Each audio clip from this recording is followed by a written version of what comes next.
नमस्कार। कल असां MA final paper 7th B महाकवि किशनचंद बेवस जूं बाल कविताउनि जे बारे में पढ़ी रहिया हुआसीं, जंहिंमें मां ॿुधायो हो त बेवस जूं बाल कविताऊं सरल, सुपक ऐं सुहिणी ॿोलीअ में लिखियल आहिनि, जंहिंखे सम्झण लाइ ज़रूरत आहे भाव ॿिनल बालक जे दिलि जी। बेवस सिंधी साहित्य में बाल कविताउनि जी खोट महसूस कई ऐं उन खोट खे भरण जी कोशिश भी कई। बेवस जूं बाल कविताऊं 5-6 सालनि जे ॿारनि लाइ आहिनि। बेवस घणियूं ई बाल कविताऊं लिखियूं, जिन मां फ़क़्ति 14 किताबी सूरत में छपियूं आहिनि। लेखक जो मञणु आहे त ॿाराणियूं कविताउनि सां ई ॿारनि जो साहित्य में चाहो पैदा थींदो।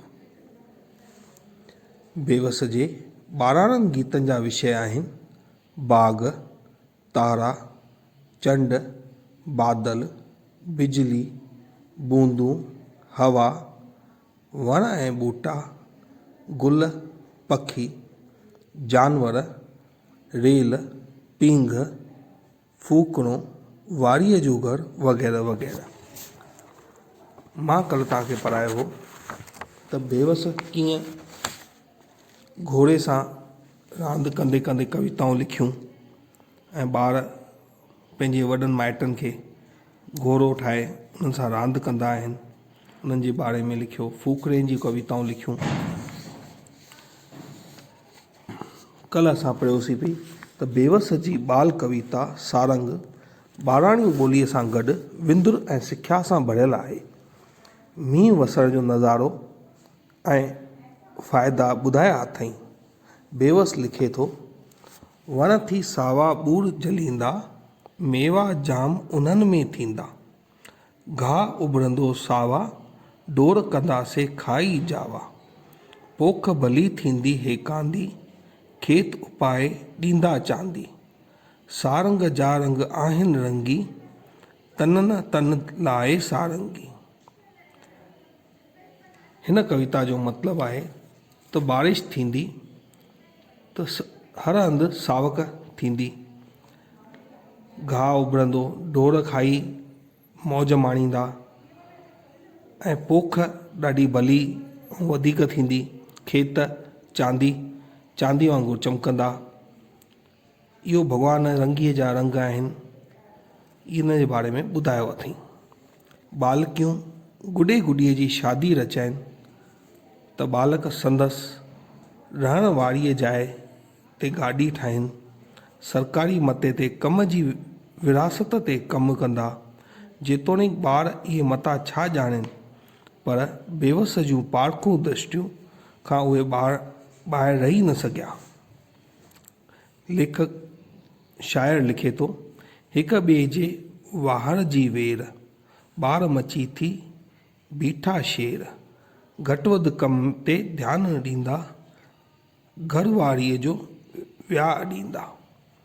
ॿार रांदियूं रूंदियूं कंदा त बदकुनि ऐं कुतनि पुठियां पिया डुकंदा। खेनि कुता ॾाढो वणनि, पर बदकूं न सम्झनि ई पंहिंजूं। कुता बदकुनि जा दुश्मन।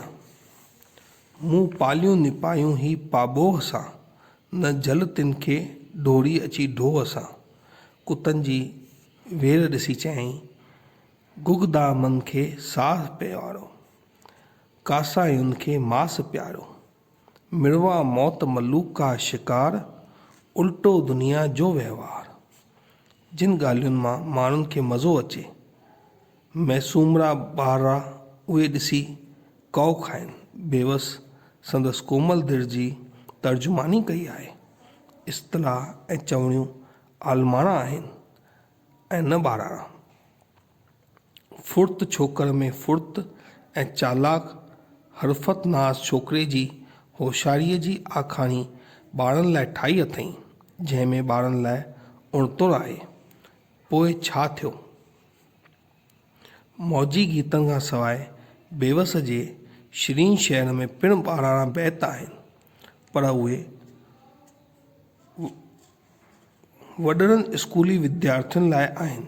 उहे बि बरसाति, बहार, कारी घाटी, सहाई रात्रि वग़ैरह धारदार मौजूअनि ते ऐं सुखदायक जुआ, शराब, स्काउट ते सरल, संगीतमय ऐं जल्द यादि पवण जहिड़ियूं आहिनि।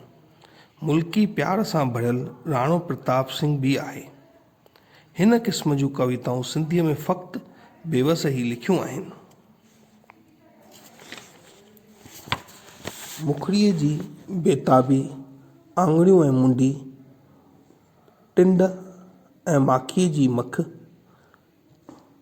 टाइटेनिक जहाज जो ॿुॾणु, राम जो वनवास वञणु, श्रवण कुमार, सिंध सुहारी वग़ैरह कविताऊं ख़ासि स्कूली ॿारनि लाइ आहिनि। ॿारनि लाइ बहितरीनु कविताऊं रची बेवस सिंधी अदब में नओं वर्क वरायो, नई राह ठाहे नए दौर जो आगाज़ कयो ऐं नए युग जो बानी बणियो। बेवस जूं बाल कविताऊं सरल, सम्झण में सवलियूं, यादि करण में सवलियूं, ख़ुशीअ जो अनुभव कराईंदड़ ऐं सिख्यादायक आहिनि। मंझंदि सिख्या जी सिख्या ऐं विंदुर बि मुयसरु आहे। भाव सरल शब्द, झूमंदड़ ऐं झुमाईंदड़ ख़्याल मासूमनि खे कशिश करण लाइ काफ़ी आहिनि। अॼु एसि ताईं पढ़ंदासीं, सुभाणे अॻिते। तव्हांखे हिन पाठ में को बि तकलीफ़ हुजे त तव्हां मूंखां व्हाट्सएप ते या मुंहिंजे मोबाइल नंबर ते फ़ोन करे पुछी सघो था। धन्यवाद।